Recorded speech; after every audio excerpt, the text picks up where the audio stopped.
Strength looks different to everyone. It's not just about what you can bench, squat, and deadlift. It takes strength to face your fears. It takes strength to show emotion. And it takes strength to ask for help when you need it. Being strong definitely takes more than muscle. It takes hustle, dedication, and a whole lot of willpower.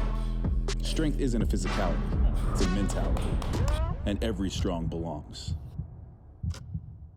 What's going on, guys? KY Not Kai the Creative, and today we're going to go through a behind the scenes look of a commercial shoot that I had recently done for Gymshark in Los Angeles. This video is going to be a breakdown of the directing, the lighting, some of the gear that we were using, and some of the other things that go into the shoot. A lot of people only see the finished products of a lot of your favorite ads and commercials and stuff like that. This was a real ad that was used, and it's actually currently circulating right now. For the context of this shoot, and just kind of keep in mind for the rest of this video, we did not have a lot of time to shoot. We only had about 5 hours total between the time that we got there and the time we had to wrap up, but based on a lot of the limitations and some of the things that happened with the location itself, there was a couple of injuries before the shoot. We only really had about 3 hours to get this whole thing lit, shot, also get photography as well. It was a little bit scrappy. There was some roadblocks along the way, but I think we did a pretty good job in getting what we needed to get done. So I actually unsurprisingly shot this on the Sony FX6, and I only used 2 lenses, which was a 35mm G Master lens and the 85mm f1.8 FE lens.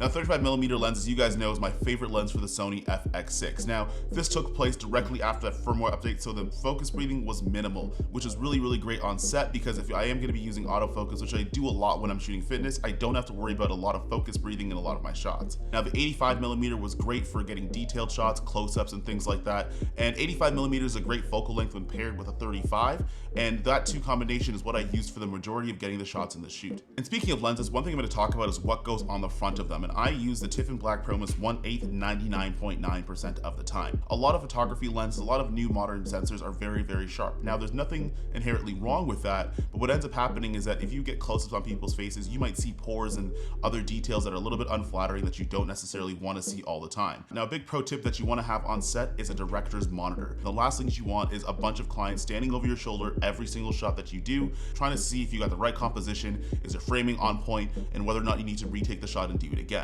What we added on set was the Atomos Shinobi 7-inch monitor. Now, this came in clutch paired with a Hollyland Mars wireless system, and it was super effective because we had a lot of people on set that weren't necessarily part of the crew, but were ultimately the decision makers. Now, I'm also going to talk about the crew. Now, with shoots like these shorter shoots that are fast-paced, it's always essential to have at least 3 or 4 people helping you on set. It makes things go a lot smoother, and I don't think I could have done a lot of these things without these people. Now, the first person I'm going to mention is Jason Anthony. He's a fellow YouTuber and another filmmaker around in the fitness industry as well. He was doing my lighting, my gaffing, the grip, making sure everything was right on set, setting up my cameras, and making sure that everything was seamless and make sure everything went super, super smooth. Also, Tyrone was there as well, who works with Jason. This is the first time I've met either one of these two guys, and it was super dope because a lot of this just started from an Instagram DM conversation that turned into us shooting a commercial ad campaign for a company this big. And then lastly, my BTS swing guy, PA. Matt basically does everything. He's been there on multiple shoots that I've had in the States. I had to take him away from his duties from the Nelk Boys for a little bit, but he was super clutch on set, getting the behind the scenes footage that you're watching now, helping set up lighting, helping set up camera, and just being an all-around utility man. Now, unsurprising with fitness video, my usual style for it is to shoot handheld. Now, the only caveat with shooting this handheld footage was I originally started on the Easy Rig, and what I found with using the Easy Rig, and it does work well for a lot of other shoots, but when I'm shooting the run and gun style, when I'm doing a lot of movement, when I'm kind of starting off into shots by running forward into things like that, I found the Easy Rig didn't work out for me. Because it's very rigid in the back and it does save your hips and your back quite a lot, I did find that it wasn't as mobile using the Easy Rig. So what I ended up doing was I just set a cart off to the side, I got the shot that I need on the FX6, and I put the camera to rest to give my back a break. So in terms of directing the shoot, there was a couple of variables that we had to keep in mind. So in this particular case, we had 3 people in terms of talent. One was Steve Cook, which you guys are very familiar with. We also had corner Derek Stingley Jr. from LSU, and we also had Osa, who's a D lineman from the Dallas Cowboys. Now, we had to make individual workouts, individual action shots for each one of these people. We had to make individual workouts to suit each person's style of training. And that's something you want to keep in mind, especially when you're doing fitness videos. You don't want to make workouts that people are uncomfortable with and make them do things that they've never done before, because it's not going to translate well on camera, and you could also lead to some injuries. And now, speaking of injuries, we actually had an injury prior to the shoot. So our speedster, Derek, actually had a lower body injury prior to the shoot. So we actually, on the fly, had to change his entire shot list on the day adding to having such a small time crunch. Now what we were able to do is Steve actually picked out different exercises that were modified based on the injuries that Derek had, which was really clutch to have somebody that's actually in that training space, somebody that's not just a fitness model, but someone who also trains athletes, particularly football players, and make those adjustments on the fly, which was super clutch to have on set. Now the next thing we talk about is the slow motion video or lack thereof. Now a lot of filmmaking advice, especially with fitness and sports videography, is that you're gonna slow it down to 120 frames a second or flip to your 60 frames a second, put it on your 24 timeline, either slow it down in post or just leave it there just in case you want to slow it down later on. And that's not going to fly with videos like these. When you're working with larger companies, when you're working with bigger brands, you can't afford for your footage to look off. Now what happens when you're shooting at a higher frame rate is you also have to double your shutter speed. And when you have that jittery, overly shaky look in post, and that's your only option, there isn't any realistic motion blur, it's going to look off in the final edit. Now honestly, my style has changed a lot from using some of the higher frame rates, and I've been sticking with 24 FPS a lot more. And knowing that this was going to be a shorter spot, a faster paced spot, I didn't want to oversaturate with a bunch of slow motion footage because people will get bored if things are moving too slow.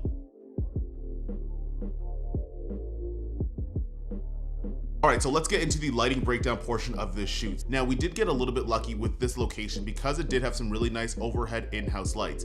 Now, although the lights looked really good and they did work well for our shots, I wouldn't rely on these lights on a professional setting. It's really hard to get the proper white balance, which makes it hard to rely solely on the in-house lights or the lights that's provided inside of a gym. So we brought our own fixtures. We ended up using a Nanlite Pavotube, a Forza 300, and we also used a Falconized light panel for a couple shots as well. Now, we did have a balance board that we used for a couple of shots every now and again, and at some points we actually incorporated using the Nanlite Mix Panel 150 as well. All right, so we're gonna go through this lighting breakdown and go over 3 different type of lighting setups that we did use for this shoot.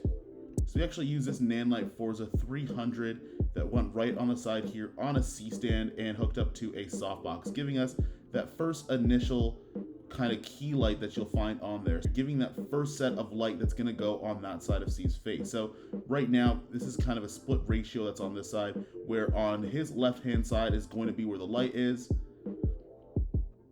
and then you're going to have a darker area on the side providing you some contrast and a little bit of depth. Now there are some overhead lights at the top here, which is actually helping us out quite a bit. So there are those LED tube ceiling lights that are at the top here that we didn't rig up. They came with the gym. They're not the most color balanced thing in the world, but they do go a long way. And lastly, all we did was here is we actually just had a Nanlite Pavotube set up right here, giving us some separation from our background on this side here, and we put a Nanlite Pavotube just on the other side of Steve, just to give you a little bit of separation. So you can see there's a little rim of light right on the side, which gives you that separation between the front of the image where Steve is and the background that's the wall. We just shot the camera straight forward to get that shot. So this was just shot on my 35mm lens, and this was your initial hero shot. Now this lighting setup's a little bit tricky when working with Osa because he is darker skinned than Derek and Steve, so you have to make sure that you have proper lighting and you have proper technique here. So it does take a little bit more finessing. Now, one thing that I'm not incredibly happy with myself is that I left this little hot spot here, so that overhead light was a little bit too hot, and I wish if I can go back I could either diffuse that or just bring that level down and use some other fixtures to help balance this guy out. What we did use was the Falconized light panel that's at the top here. So this is an overhead fixture that's on a C-stand right over Osa's head, and this is acting as our key light. Now you want to use things like grids and diffusion to make sure that you don't have too much heat coming down on this shirt. Now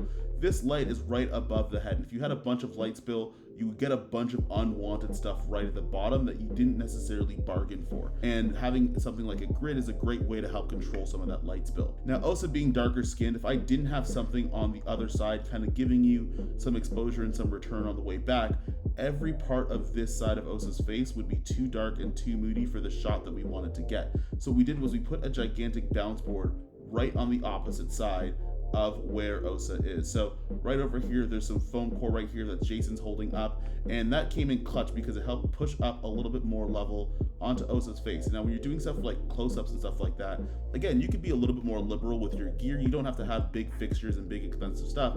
Because you're so close up, you're going to be able to make a lot of your small stuff go a long way. And for our last shot, the name of the game is Available Light. So this shot actually has zero lighting in it at all. Basically, we wanted to get a capture shot of Steve kind of walking towards the gym about to start his workout, and we didn't want to set up any lighting, mostly because some of the light was in use, and we didn't want to move fixtures around because we had to move very quickly. So I decided that I was actually going to balance this entire shot to 4,500 degrees Kelvin. Now the reason why I wanted to do that is that these lights came in a little bit warm, these lights were a little bit cool, and then I also had 5,500 Kelvin lights in my Nanlite Forza and my Nanlite Pavotube, so I wanted to kind of split this in the middle and use 4,500 Kelvin.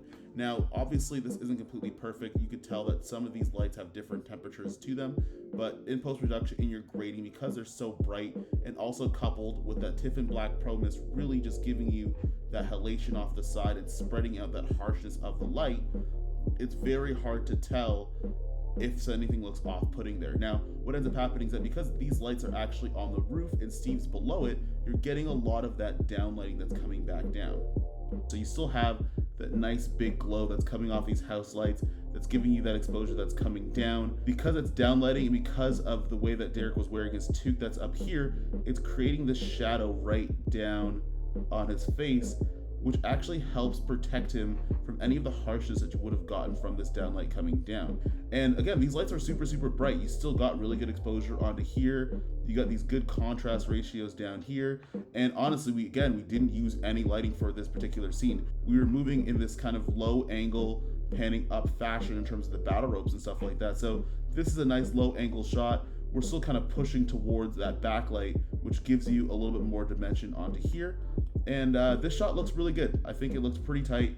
And for not having to use any lighting at all, I mean, I wasn't a big fan of these overhead house lights when I first got here because they weren't really balanced to anything and they didn't look that great in that initial first starting in film. But I think these went a long way and I kind of underestimate them, and looking at the shots now, it does look pretty good. Now our lighting setup was pretty simple, and all we did was balance the lights that were already there, set up our key light, and then use things like Nanlite Pavotubes or other panels or fixtures to actually help separate our subject from the background. Now in a perfect situation, we would have taken a couple hours beforehand and rigged up lights to the ceiling and stuff like that to really give it that punchy and more cinematic commercial look, but we didn't have that type of time on set as we only had 3 hours to make sure that we got everything done. All in all, it was a great shoot, and myself and the crew had a lot of fun, so shout out to Gymshark for bringing us on to actually complete this project.